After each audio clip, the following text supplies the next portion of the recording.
Olá a todos e sejam bem-vindos a mais uma videoaula. Hoje nós vamos entender sobre hidrostática e o princípio de Arquimedes.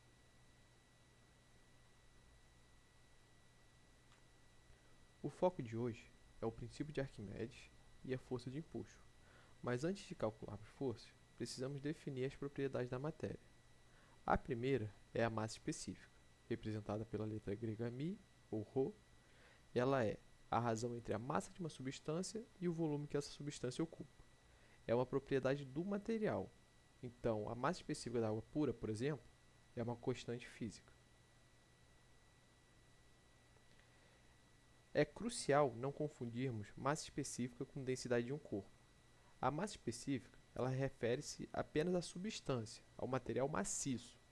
Já a densidade de um corpo, ela leva em conta o volume total externo do objeto, incluindo possíveis partes ocas. Por exemplo, um bloco maciço de alumínio tem a densidade igual à sua massa específica, mas um bloco de alumínio oco por dentro terá uma densidade média muito menor que a do alumínio puro, pois o seu volume externo é grande em relação à massa específica do metal ali presente. Nós também temos que ter atenção máxima às unidades de medida. A massa deve estar em quilograma e o volume em metros cúbicos, para atender o sistema internacional. Portanto, a unidade padrão é o quilograma por metro cúbico. No entanto, os problemas elas costumam fornecer os dados em grama por centímetro cúbico. A regra de conversão é simples e direta. Para passar de grama por centímetro cúbico para quilograma por metro cúbico, é só multiplicar o valor por 1000. Por exemplo, a água tem 1 grama por centímetro cúbico, o que equivale a 1000 quilos por metro cúbico. Ao submergir um corpo em um fluido, ele passa a sofrer a ação da pressão hidrostática em todas as suas faces. Como a pressão aumenta com profundidade, a força exercida pelo fluido na face inferior do objeto é sempre maior que a força exercida na face superior. Então, a resultante dessas forças de pressão é um vetor vertical apontando para cima. Essa força resultante é o que definimos como empuxo. O princípio de Arquimedes estabelece que o módulo do empuxo é exatamente igual ao módulo do peso do fluido que foi deslocado pela entrada do corpo. Então, abrindo essa equação, sabemos que o peso é massa vezes gravidade. Substituindo a massa do fluido pela relação de densidade, chegamos à equação fundamental da hidrostática, que é o empuxo é igual à densidade do fluido vezes o volume do fluido deslocado vezes a aceleração da gravidade. Para aplicar a equação corretamente, isolamos cada variável. O erro mais comum é utilizar a densidade do corpo em vez da densidade do fluido. A fórmula exige a densidade do fluido. O volume, o VD no caso, é o volume deslocado, que corresponde estritamente ao volume da parte do corpo que está submersa. Se o corpo estiver totalmente afundado, o VD é igual ao volume total do corpo.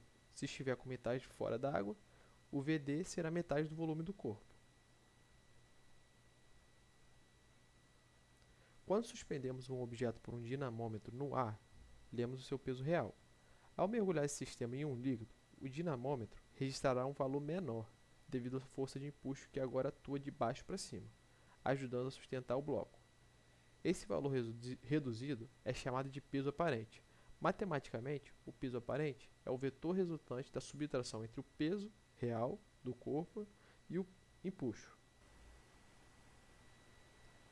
Analisando a dinâmica vertical, temos 3 cenários. Primeiro, se a densidade do corpo for estritamente maior que a do fluido, o peso supera o empuxo e o corpo afunda com aceleração.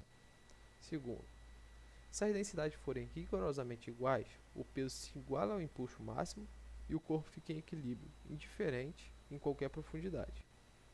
O terceiro, se a densidade do corpo for menor, o empuxo supera o peso inicial, acelerando o corpo para cima, até que ele atinja a superfície. Na superfície, ele estabiliza em equilíbrio, com parte de seu volume para fora, ajustando o volume deslocado até que o empuxo se iguale novamente ao peso.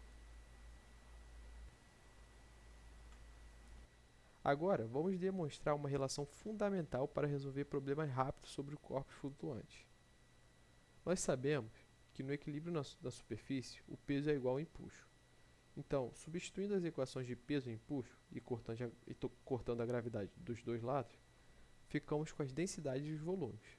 Rearranjando os termos, descobrimos que a razão entre o volume submerso e o volume total do corpo é exatamente igual à razão entre a densidade do corpo e a densidade do fluido.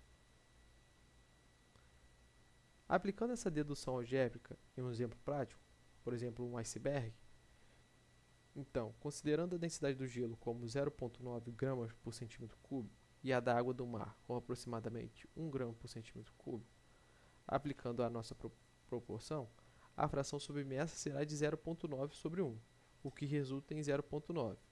Em porcentagem, isso significa que rigorosamente 90% do volume total do gelo está submerso, restando apenas 10% acima da superfície. Essa relação é válida para qualquer sólido flutuante em repouso. Então é isso, pessoal. Espero que tenham gostado e até a próxima.